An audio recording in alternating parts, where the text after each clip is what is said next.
Now, Rimsky-Korsakov and Dostoevsky are among the famous Russians now being swapped for Britain's Queen Elizabeth I and William Shakespeare. The cultural exchange is to celebrate the 160th birthdays of the National Portrait Galleries of Moscow and London. Let's take a look. This is Moscow's Tretyakov Gallery. It houses a collection by Russia's greatest portrait artists. 26 canvases rarely seen outside of Russia are being prepared for transport to London.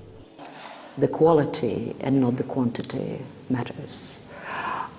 In this exhibition, we will be presenting to the London audience really highlights of Russian portrait paintings from the second half of the 19th century and early 20th century. But these highlights are at the same time portraits of Russian intellectual elite. The gallery is named after Pavel Tretyakov, who created these collections.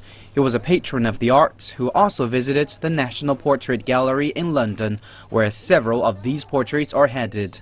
The two galleries were established in the same year and are exchanging paintings now to celebrate their joint 160th birthday.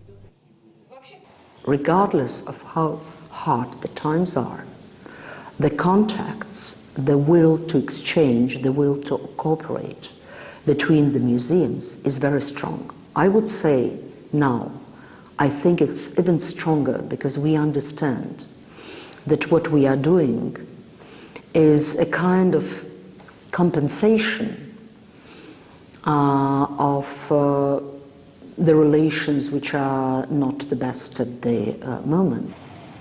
There is cause for rejoicing on both sides. We've got paintings coming from Russia's greatest national gallery, some of which have never come to London before, showing their greatest sort of cultural figures, Tolstoy, Dostoevsky, Mussorgsky, Rimsky-Korsakov, and at the same time the National Portrait Gallery is lending pictures which have great resonance in Russia of Shakespeare, of people like Walter Scott, of Dickens, and of the great kings and queens. The Russians are very keen on British history and British culture. The William Shakespeare portrait is especially valued, as it's the only one with a good claim to have been painted from life.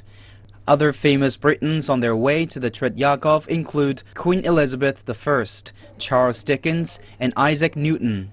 Russia's Tretyakov collection will be shown in London from March to June 2016, and the British portraits will be on display in Moscow from April to July. Liu Wenwen, CCTV.